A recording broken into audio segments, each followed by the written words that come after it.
Vasudevaya.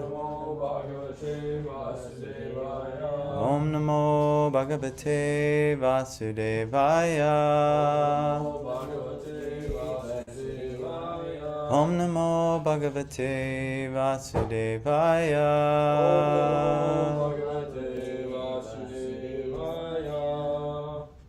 All right, we're reading Bhagavad Gita. We're going to just continue what we were doing. Last time I gave a class on Bhagavad Gita, we were doing chapter 2, and we were talking about why it's not worthy of us to lament over material things. You know, sometimes the finances aren't going well, sometimes the relationships aren't going well, sometimes our friendships are not going well, our children are not doing well, our parents are not doing well, and so on. And that's just the material world. But someone who doesn't quite understand the nature of this world will lament over every situation. Oh, just why aren't my kids being like this? Oh, why won't my partner be like this? Oh, why won't my financial situation be like this? Oh, woe is me, woe is me, woe is me. So ultimately, we need to overcome this lamentation, useless lamentation. So Arjuna, even though he's a pure devotee, don't think that Arjuna is an ordinary personality. I mean, Arjuna was great friends with the Lord.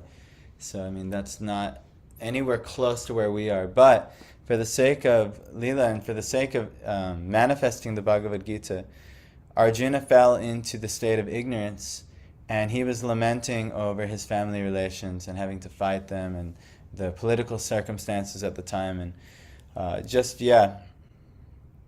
And so, seeing Arjuna full of compassion and very sorrowful, his eyes brimming with tears, Madhusudan, Krishna, spoke the following words. So seeing Arjuna in such a piteous state, Krishna began to chastise Arjuna. He said, "How have these impurities come upon you? They're not at all befitting a man who knows the progressive values of life. They do not lead to higher planets. Infamy. Do not yield to this degrading impotence or weakness. It does not become you. Give up such petty weakness of heart and arise, O chastiser of the enemy." And then Arjuna, he goes through a few things internally, decides that he's going to surrender to Krishna, but his ultimate conclusion is, I'm not going to fight. I don't want to do my duty. I don't want to do this.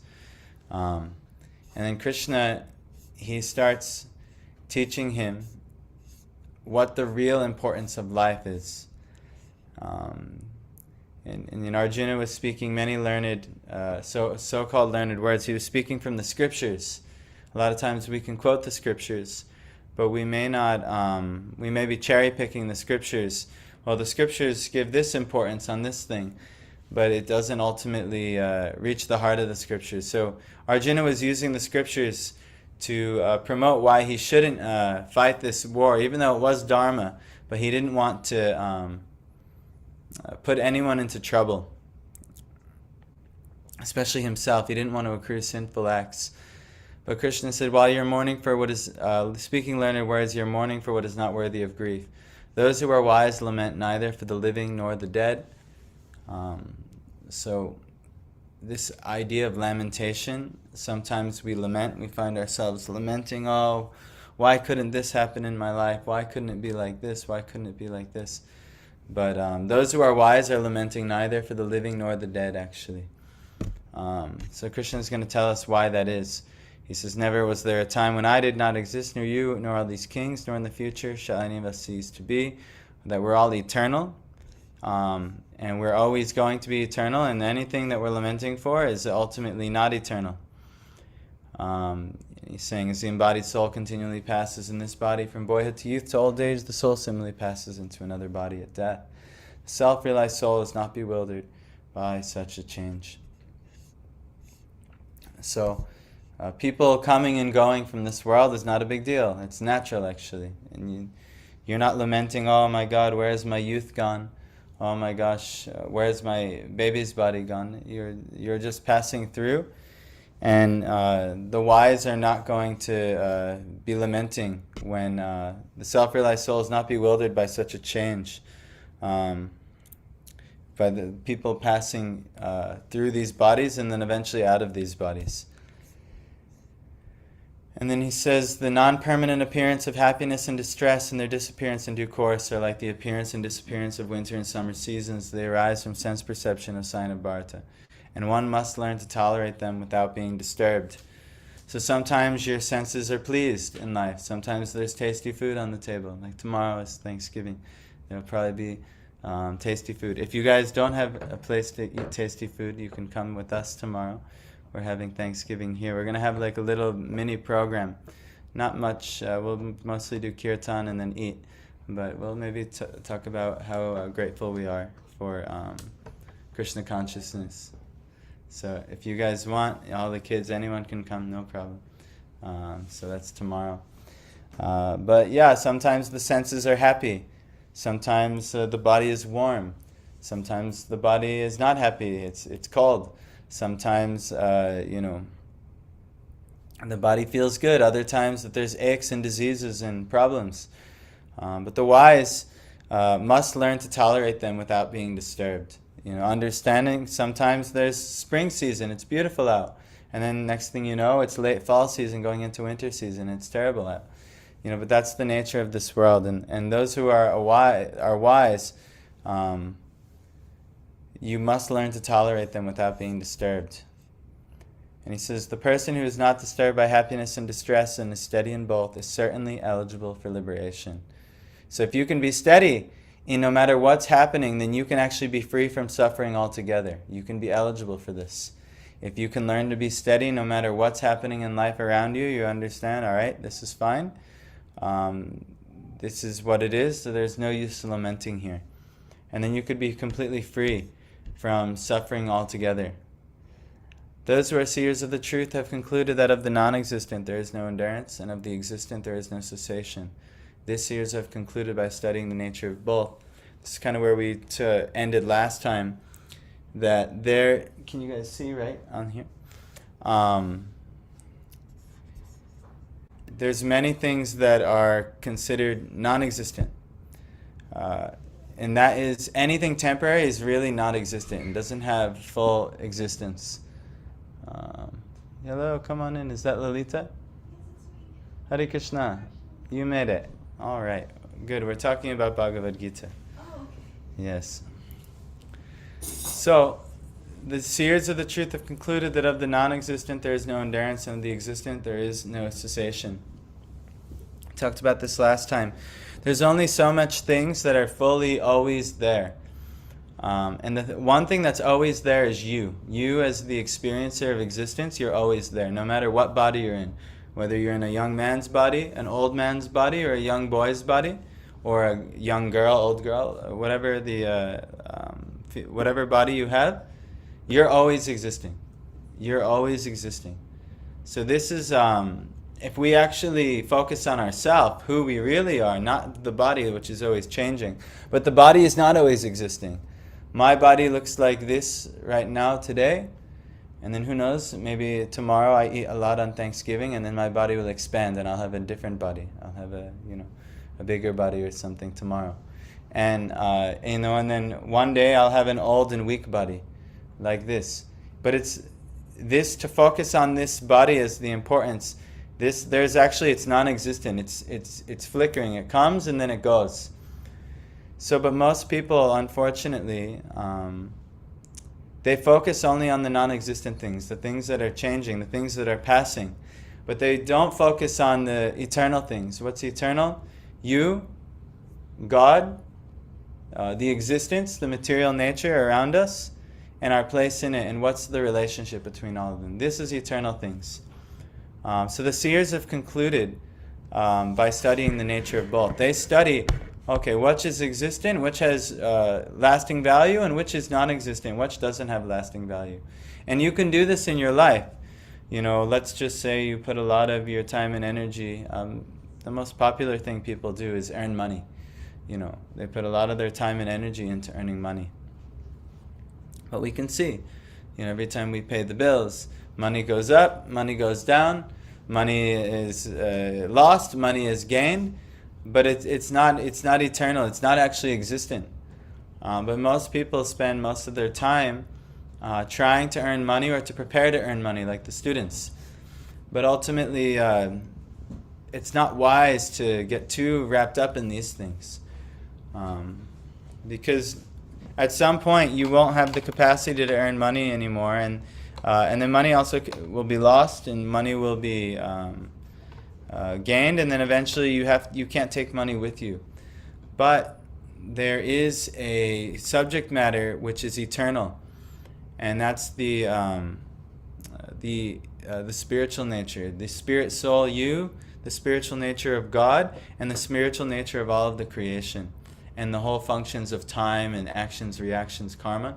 This is all eternal knowledge. Bhagavad Gita is telling us about eternal knowledge. Bhagavad Gita isn't telling us how that we can make suitable amounts of money, or how we can have a nice marriage, or how we can have fine dining and all these things. None of these things are ultimately important. They're non-existent. They come and they go.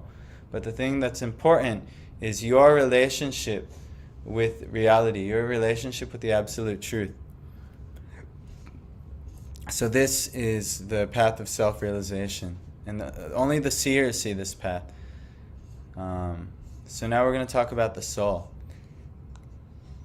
So let's do this as our verse.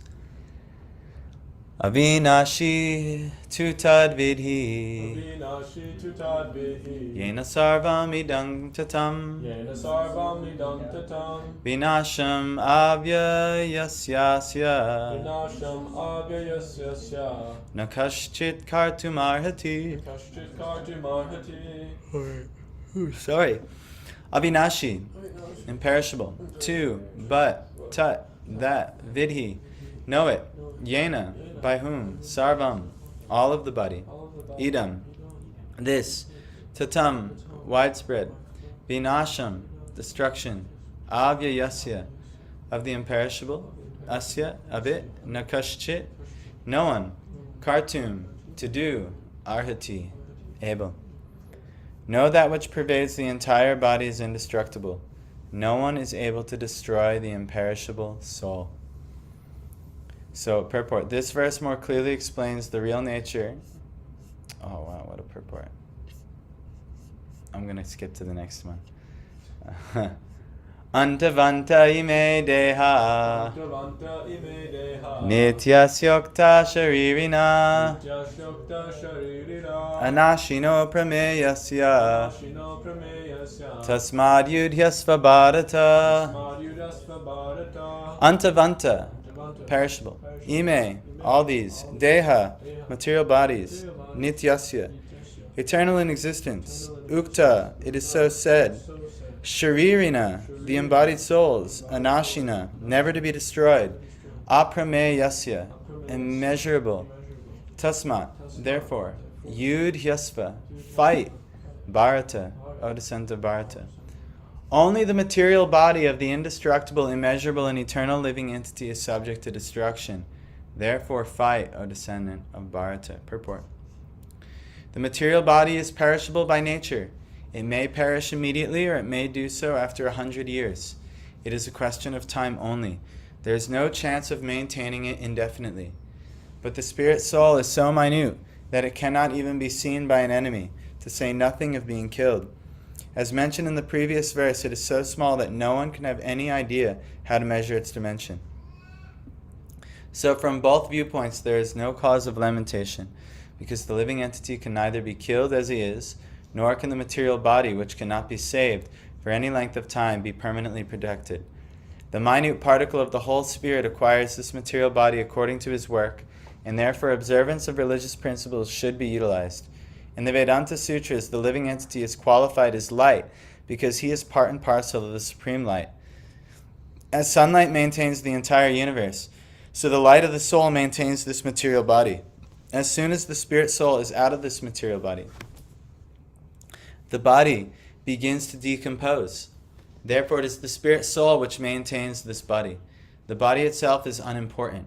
Arjuna was advised to fight and sacrifice the material body for the cause of religion. So this is very important. Before we go any further, let's do our Mangalacharana prayers. My intention is, I'm almost done with the song I'm learning, but then I want to learn the meaning of all these so that when we pray them, I can know what I'm praying better. I have an idea now, but I don't know. I'd like to know every word, but we'll start explaining them every class, like what one of the prayers means. So that's very nice. So anyhow, let's chant this Mangalacharana, seek the blessings of Guru Varga, or the lineage of gurus who are giving us this knowledge and can bless us to focus on that which is eternal and not get caught in the whirlpool of that which is temporary. Om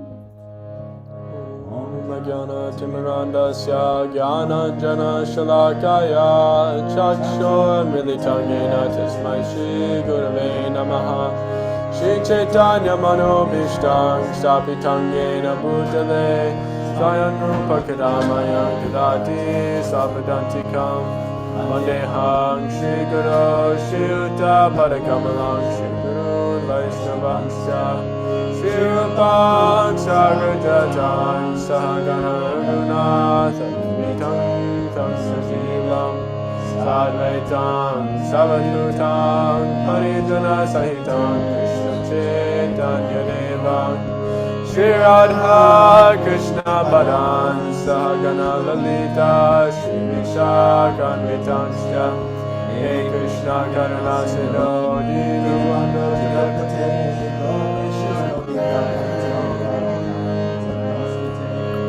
Taptakanta Jandorambi Radhe Vrindavaneshwari Rishabhanu Sutele Vipranamami Hari Priye Vanshakapatyubhyascha Kripa Sindhubhyevacha Patitanam Pavanebhyo Vaishnavebhyo Namo Namaha Jai Shri Krishna Chaitanya Prabhu Nityananda Shri Advaita Gadadhara Sivasadi Gaura Bhakta Vrinda Hare Krishna Krishna Krishna Hare Hare Hare Rama Rama Rama Hare Hare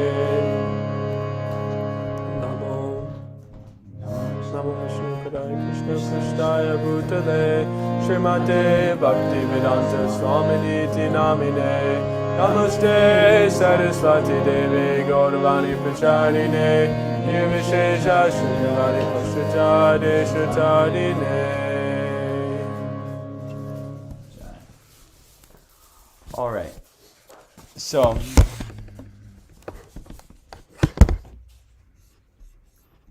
we all know we're not this body, right?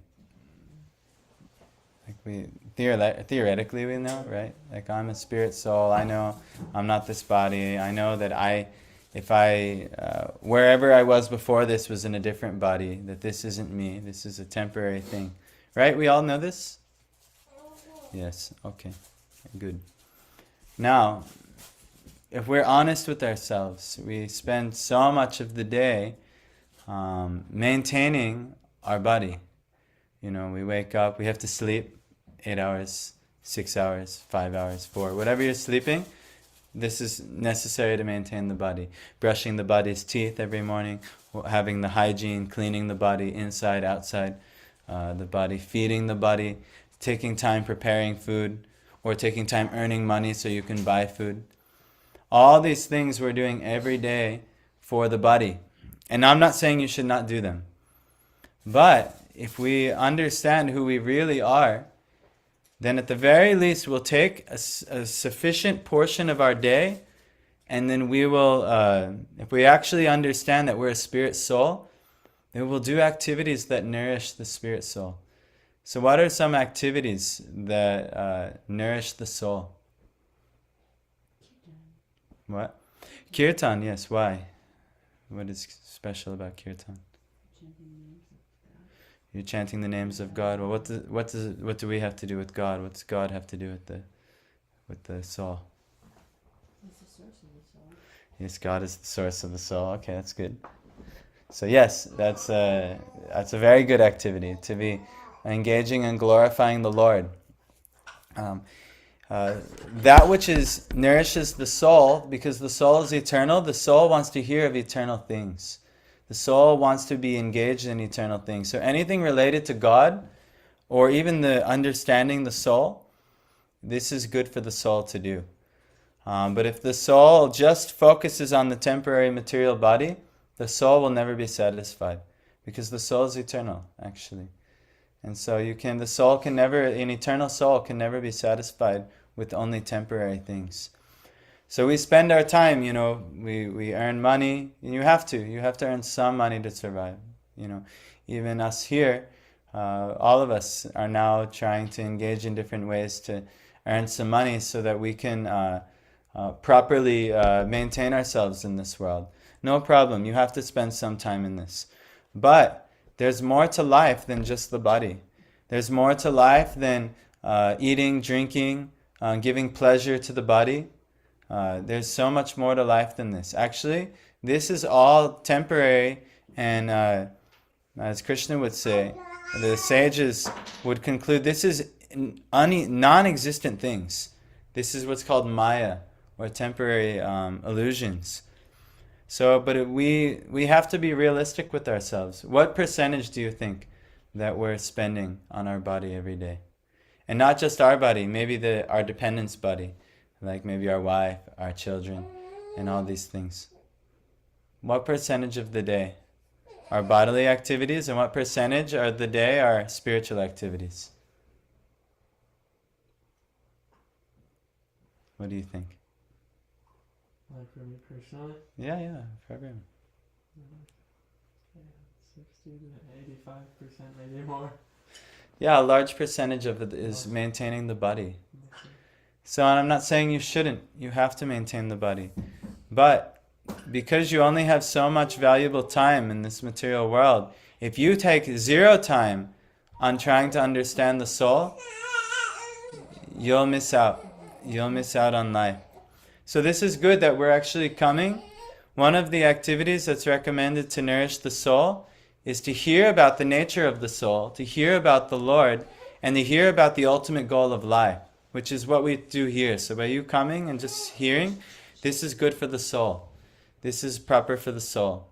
Even, I said, okay, what do we want to read today? We had this, and this, and Kumari picked Bhagavad Gita.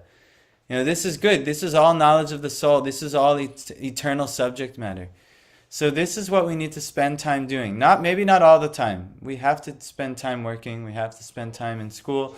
We have to spend time taking care of our dependents, our relatives, family members. But if you don't spend any time trying to understand the eternal subject matters, you'll actually waste the life. The whole life is wasted this way. This is the purpose of human life. There's a verse Krishna speaks in the Uddhav Gita in the Srimad Bhagavatam. It goes, Labdva sudurlabam idam bahutam bhavante manushyam arthadam anitya apihadiraha turnam yateta napated anumrityu yavan nishreyasaya vishaya kalusarvatasya. And it pretty much talks about how rare of an attainment it is to have a human body. Because what makes the human body more special than an animal's body, than any other body you can have? What is it making? Only body that can understand the absolute truth, even start to inquire. Yes, the only body that could actually ask questions of what is the purpose of life? What is the deeper meaning here? The only thing that differentiates the human from the animal is the human can pursue the religious path of what is the ultimate goal of life. What is the meaning of this all? Animals, if a dog sees food on the ground, it just goes to wherever the food is. If a dog sees another lady dog in the street, it goes immediately, like this. But human beings, also many human beings are just like this. However they can get their hands on food, they eat anything and everything. And, especially in the nightclub scene, you see human beings have no problem going towards each other, in attraction as well. But this is animal life. What really makes a human being distinguished, and what the rare opportunity the human has, it can inquire into the deeper truths of life. So we actually have to take time. Anyone who's wise, at least. I would hope, actually, because I know that there's a wisdom to every one of you. Or you wouldn't be attracted to eternal knowledge. You wouldn't be attracted to Krishna. So there's a wisdom to all of you. So you have to see how you can take time in your life to actually pursue the truth. That might mean coming and here 2 times a week or 1 time a week and hearing about eternal subject matter. Even better is you can add an everyday practice. Maybe you read Bhagavad Gita every day and you try to understand these eternal truths. Even just as good practice, you can also add the process of meditating on the Lord and His name, calling out to the name of the Lord every day, realizing the futility of trying to chase material things in this world, which is we just talked about this. We spend about 85 to 90% of our time every day maintaining the body, maybe more even. But we don't, even though we're not this body, and we are a soul. Krishna is saying, this is first teaching of Bhagavad Gita, that you're not this body. No, none of these people are these bodies. They're really a spirit soul. But we give very little time to trying to nourish who we really are. We give very little import to the real important aspect of life, who we are. So, I guess today, my theme today for everyone is, what can we do to make sure that we're actually focusing on the soul in life? So what are some activities? My wife said she can chant in kirtan, getting together in kirtan, even getting together and hearing about the Lord. Okay, what other activities can be done? A lot of service to the Lord. Yeah, service to the Lord. How would you serve the Lord? How do you know what the Lord wants? Maybe by fasting and then chanting holy names as much as possible. Yeah, these are good things. You can, when you fast, you reduce the demands of the body, you minimize the demands of the body, and then you can focus more intently on the demands of the soul when you're not so intoxicated by the pleasures of the body in the form of eating. So that's one thing, that these things help. What some other activities that you can do?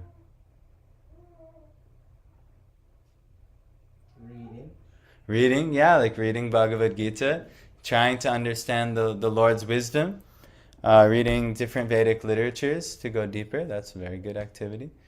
What else? Panchan Bhakti. What? Panchan Bhakti. Yeah, the five main limbs of bhakti, which are sadhu sangha, associating with saintly people. This is actually, Prabhupada says, this is the most important limb, is to associate with those who understand the truth. Because if you associate with those who understand the truth, they'll remind you also to understand the truth. So when we all associate together here and we talk of these subject matters, we'll go deeper and we'll be more committed to living by the true virtues in life.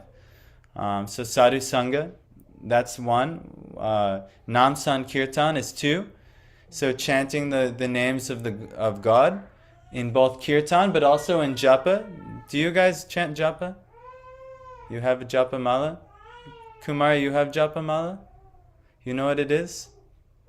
Japa mala like this? Yeah. So you take beads, and just so you can count, and you call out to God. You take some time every day. I'm going to call out God's names. Okay, so what are you doing? Why? Because you're associating with God when you're calling out His name. And on top of that, you're directing your consciousness towards God. Because instead of the consciousness, our mind is all over the place. It's on so many temporary things. What are my kids doing? What's my wife doing?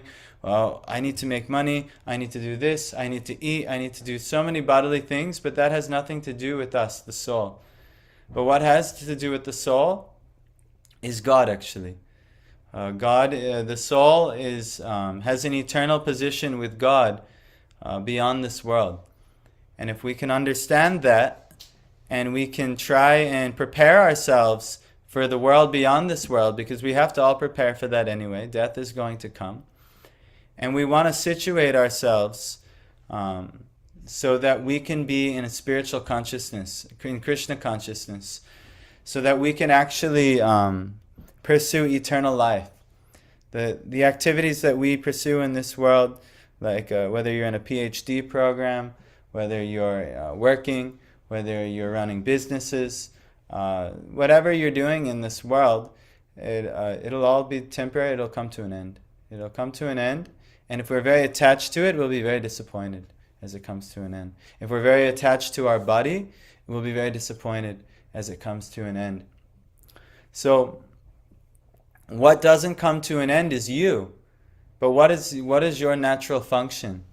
Your natural function is to serve God, actually. To realize your relationship with God and serve God. This is the conclusion of Bhagavad Gita. This is the conclusion of the Shastras. That you're an atomic particle of spirit, and you're compared to like the little atomic particles of sun rays.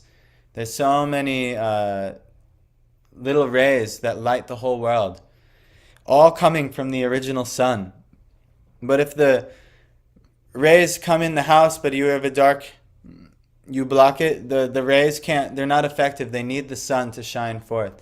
So similarly, you as a spirit soul, without a connection to God, you can't actually shine forward in your natural spiritual vibrancy. And the spirit soul is wonderful. It's eternal. It's full of knowledge. It's fully illuminated, enlightened, and it's full of bliss. This is very nice. Would you like to have an eternal existence? Who would like an eternal existence? Yes. Would you like to be full of all knowledge, never ever being confused about anything? Yes. Would you like to always be blissful? No. Of course. Of course. But actually, this is the reality of who we really are, actually. But we have not tapped into it. Why? Because we have been covered over. Just like in here, there are so many, the same elements that are making up the outside are also in here. Sun rays can enter the cave. But because the cave is completely covered over, once the sun rays enter the cave, they're not very effective in the cave. So similarly, the spirit souls can enter the cave-like bodies. But once it enters the cave-like body, it cannot be effective in the cave. So, yes. I have a question. Yes. So when you said that we are not supposed to be attached and then we are not supposed to be dependent on anyone, so but isn't it difficult to No, who said you're not supposed to be dependent on anyone?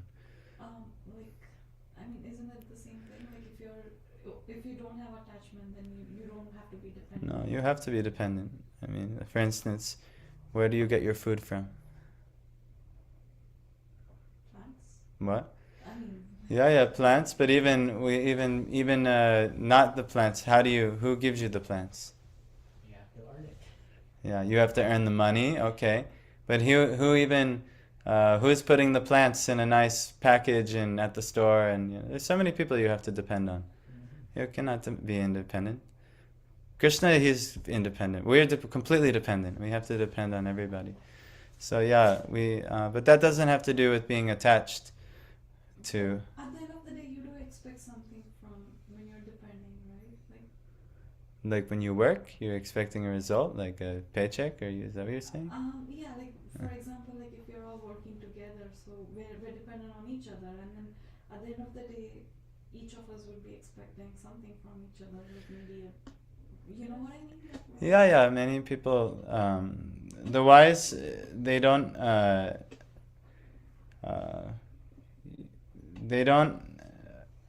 expect anything from anybody. They accept whatever Krishna provides. And so, if, for instance, if we have people here and we're hoping they do so much service, but then they don't really do that much service, then, if we sit there and expect them all the time, and, then it's just, we're going to be disappointed, So it's not good to necessarily expect so much from anyone else, but you could expect a lot from yourself. But you have to be practical. Like if you're a boss and you have an employee, and your employee is not that, not a very good employee. You might not, you might have to expect more from that employee, and if that employee is not a very good employee, you just might have to get a new employee, something like this. But yeah, this is not the main thing that we're supposed to do is do activities that are for the soul, and then if you do activities that are for the soul, spiritual activities, then you can actually be in your properly situated. You're never independent. You'll never be independent. Only God is independent. It's the Swarat, it's called. It's in the first verse of the Bhagavatam. It's describing the Lord as Swarat. He's the only one who's completely independent. We are all dependent. We're completely dependent. Like Abhiram was completely dependent. He's completely dependent on me and my wife right now. He's completely dependent. Even his body was formed completely dependent on his parents. And your body was formed completely dependent on your parents. And so this is the nature of us. Because we're not, we're infinitely small, we're infinitely dependent. But because the Lord is infinitely great, He's infinitely independent. But we're always dependent on the Lord. That's who everybody's dependent on. So, yeah, the main thing is to depend on the Lord. And then you'll have everything you need. But if you try to depend on all others, even though you are dependent on them, you're bound to be disappointed that way. So, and that you can't be attached to, this person should be acting like this, or this person should be acting like this. Yeah, maybe if you're trying to do an endeavor in life and they're not cooperating, maybe it's better you do the endeavor without them. But you shouldn't expect anything from them, maybe, So, like that. Does that help? Yeah. Yes. Okay. So we have to do things. We read this. Only the material body of the indestructible, immeasurable, and eternal living entity is subject to destruction. Therefore, O fight, O descendant of Bharata. So we get really upset, and we get very fearful in life. All of the money is going to go away. For us, his job is different than our job. Our job is to just, earn some living in this world. But his job, he was a warrior. He was to protect society. And so in the discharge of his job, he was concerned for all of the warriors, all of their material bodies that are going to perish in the battle. But ultimately, Krishna is telling him that actually none of these, only the material body of these eternal souls is subject to destruction. So you shouldn't get so upset over these things. But we also have our own set of issues. We lose relatives, or we lose opportunities for wealth and all these things. But none of them are eternal. Actually, no matter what happens, whether you're rich or whether you're poor, whether you get an education or a job or you don't, this isn't changing the eternal living being that you are, the spirit that you are. So no matter what you are and what you do in this world, the main focus on life should be nourishing your eternal nature, your spiritual nature. And if you don't do this, it says that you'll waste the whole life. I chanted that verse before. And in that verse, it was saying, Labdva sudarlabhamidam bahusambhavante, that, after many, many births, in different species of life, the rare and most valuable is the human form of life. Manusham arthadam anityam apihadirha. It's the most valuable, but it's temporary. You only have a temporary amount of time in this human body. Like, does anyone have pets? No one have pets here? That's good. It's actually healthier to not live with pets. They cause all kinds of problems in the life. I'd like to have a cat though. Don't do it, actually. Yeah. If you, just for practical things, anyone who lives with animals in their home, they have like all kinds of parasites and internal things that will not be healthy for them. They don't realize due to ignorance, but so many diseases come. Like the bubonic plague, I don't know if you've ever heard of this in history. It was like a very famous plague, but the reason it happened is because the Europeans went against the ancient wisdom of not having animals keeping animals outside of the home.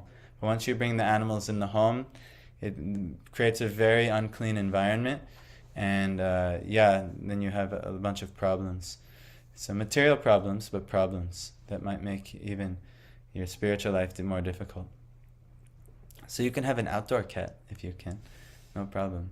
But if you have animals in the home, they shouldn't ever be places where you're cooking and things like that, because this is how you invite disease in your body.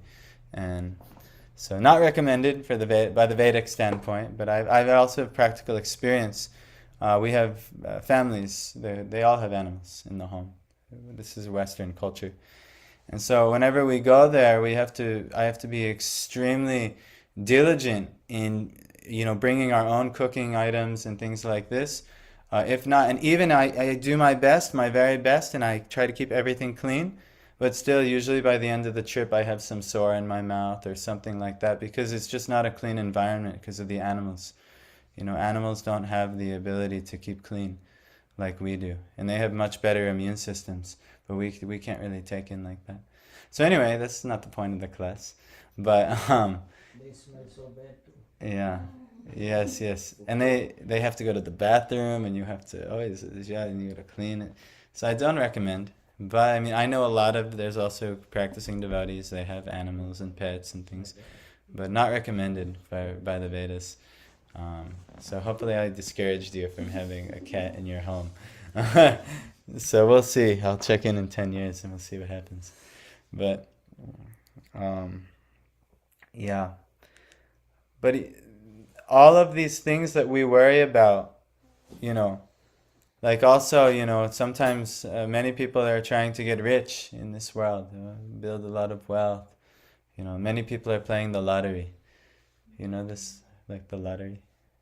You ever played the lottery? No, but I've seen it all on the central buses. Yeah. So people are paying like these agencies all kinds of money, and then like maybe one person wins the money, and so and who knows if who that person is. I actually was seeing a statistic that like 70% of winners are like all like government workers, which is like a highly improbable statistic.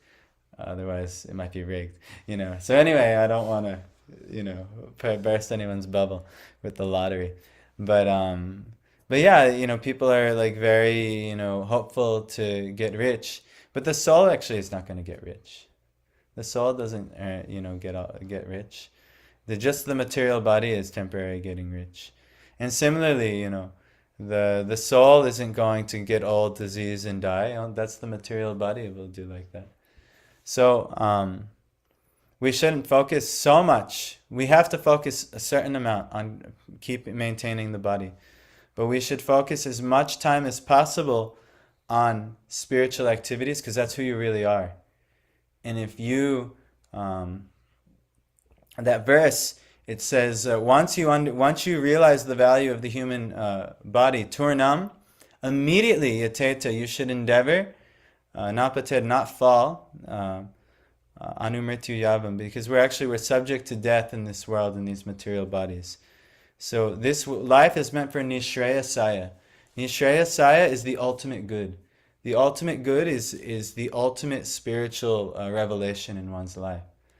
Vishaya, or sense gratification, meaning the pleasures of the tongue, the pleasures of the belly, the genitals, the pleasures of any of the senses of the body, these are available in any species of life. Meaning the pigs also. We want to have good food. Pigs also want to have good food. We have Thanksgiving, and pigs will eat poop on the side of the street, but you'd be just as happy, if not more happy, than we'll be on Thanksgiving. We want to have a sex life with, different partners, and pigs also, and dogs, and all the animals. They want to do like this as well. And all of the pleasures, we want to see entertaining, beautiful things on the TV, the screen, and things. Animals also like to, see things that are pleasing to the eyes. But the only thing that makes the human life so valuable beyond the animals is you can actually pursue the highest good in understanding who am I and what's really important. And the answer is that you're a spirit soul, and what's really important is your service to God, your connection to God. And the animals can never realize. They'll never realize their connection to God. But the human being can realize its connection to God, and the human being can do something about it.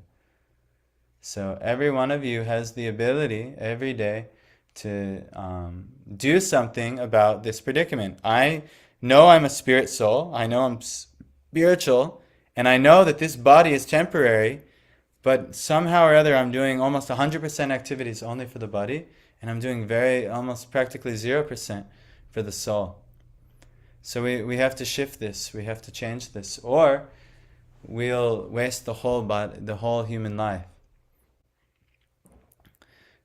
If you don't, and you can't just say, well, I'll just be a good person, and at the end of life, the Lord will put me in a spiritual place.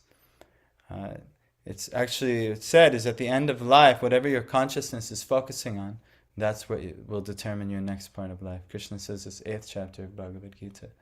So if your whole life you focused on material things, then what do you think at the end of life you'll focus on? Material things as well.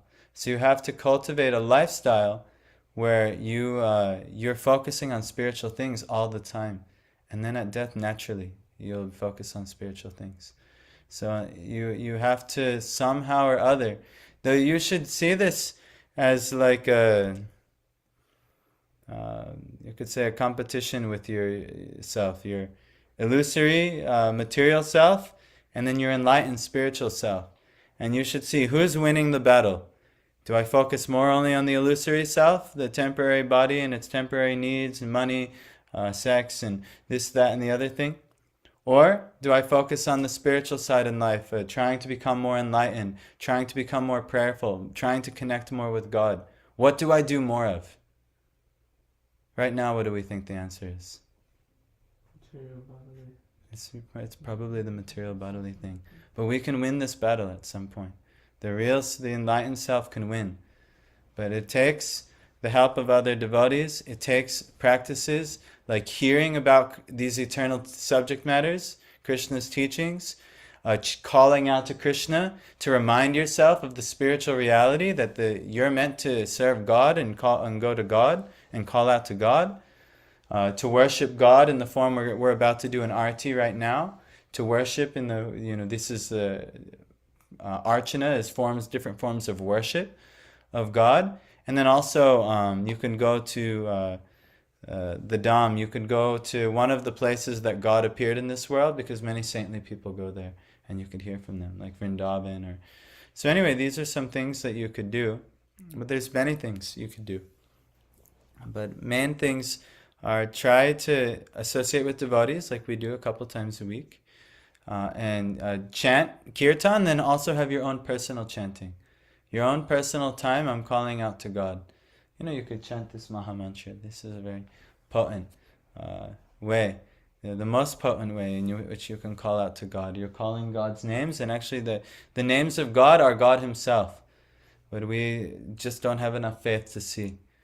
And if we had the faith, God would be more attracted and He would reveal Himself. But because we don't we're not so disposed towards God right now, we can't really chant with so much feeling. With so much emotion, because we don't really we're not so interested in God. We're more interested in the temporary material body things. We're more interested in wealth and beautiful partners and popularity, prestige, and even being seen as intellectual and all these things. But none of this is important. Yes. I have another question. Yes. Like, am I allowed to ask now? Yeah.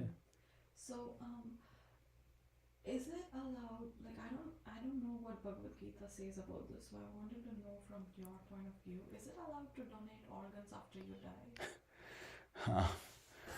Yeah, why not?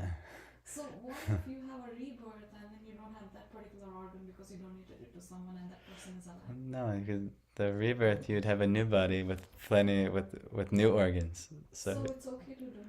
Yeah, I mean, why not? I mean, it says in the scriptures that the body is fit to be turned to ashes, or be eaten by maggots, or worms, or be eaten by animals and turned to stool.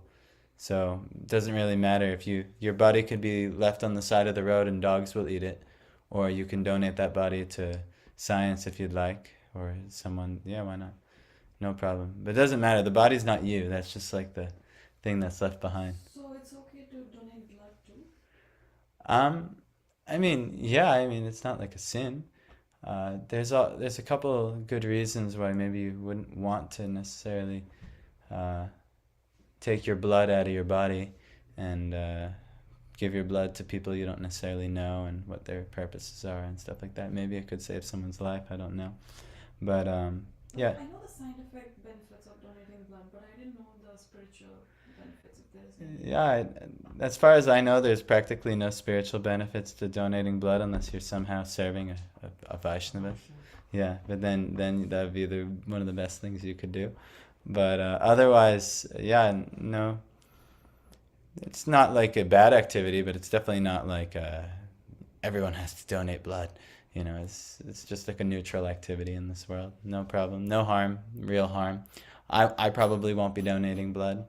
I don't like needles, and I'm not interested in the process. But anyway, I don't care. I mean, personally, I don't care. But I don't think I've never seen anything about never donate blood or.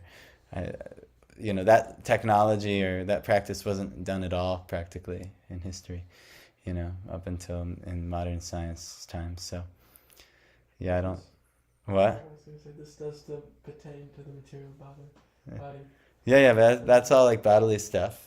The main thing is to donate your time and energy to understanding who you really are and what you really should be focusing on. And then you'll have a much better result in life. So anyway, that's our class. We need to focus on who we really are. We're not this body. And anything that we do in relation to this body, just like the body itself, will go. And it's ultimately it's a non-existent activity. It's a non-existent facet of life. Because it'll disappear. Many people go to the gym and work out and do all these things. And you can do so many workouts. And I myself, I do some exercises every day. I do a little bit of exercise before I eat. But if I think that, I have to look like this, or my body has to look like this, my body might look like that for 1 day or 2 days. Bodybuilders, they do this all the time. They train for months and to try to make their body to look so good in a competition. And then the body looks exactly how they want for 1 day. And then they eat everything back, and then their body that they built is lost. But these are useless endeavors to do all these things. These are non-existent endeavors. Real endeavor is to have a wholesome, vibrant spiritual life filled with spiritual activities. This is the purpose of life. Have a spiritual life filled with spiritual activities, and everything you do to maintain your body, including earning wealth, keeping your body clean, taking care of your family members, it's so that you can easily yourself practice spiritual life, and then anyone with you can practice spiritual life. This is the main point of the Vedic conception of life. So whether that means donating blood or not donating blood, that's fine. As long as you have a vibrant spiritual life. That's most important. If you donate blood but have no spiritual life, it's useless. If you donate blood and you help people with spiritual life or something like that, that's good, very good. But otherwise, the main focus should be on trying to understand who we really are and what's really important. And that's the eternal facet of ourselves, the spiritual nature. Anything to do with the body, anything to do with someone else's body, or even some temporary position of career, job, wealth, all these things. Yes, they might be necessary for your proper maintenance in this world, but this isn't the main focus. The main focus is that you should be becoming enlightened in this world. This is closer to the true nature of the soul. The soul is compared to light, the spiritual light, a spiritual spark of light of God that animates the body. And to become enlightened is to become actually present in the soul. The soul is animating this whole body, but this soul is like in a dreaming state, wandering through this world in a dream, thinking it's this thing, it's this thing. But actually, if the soul understands, enlightens, becomes enlightened as to who it really is, it can shine so brightly. So that's what we're trying to do as spiritual personalities, is this process of enlightenment. So please take in your life, I humbly request you all are doing to some degree already, or you wouldn't come. I mean, unless maybe the food is that good where it's just worth coming for the food. But no, hearing a Bhagavad Gita, worshipping the Lord, all these things are very good. So we should do all these things, continue doing them. But also on our own, in our own time, in our own practices, we should add more spiritual activities and reduce the demands of the body. Reduce the demands of the body, Maybe take a little extra time, work maybe a little less on the demands of the body and work a lot more on the spiritual demands. Reading, chanting, even taking time to associate with the devotees. Hearing, the best thing you could do is meet a spiritually enlightened person and hear from them. Unfortunately, we don't have that many nearby, and I myself am not, I won't really be of ultimate help for anybody because I myself need to be enlightened. But when we invite very advanced spiritual personalities, this is a very good opportunity. But anyhow, Srimad Bhagavad Gita ki jai. Any last question before we do Arati? You're good now? Kumar, you're good? Yes. Tej good? Madhav good? Maybe I'll talk to you afterwards. Why? Just ask a question after your time. Okay. So, all right. So that's that. Hare Krishna. I'll end this.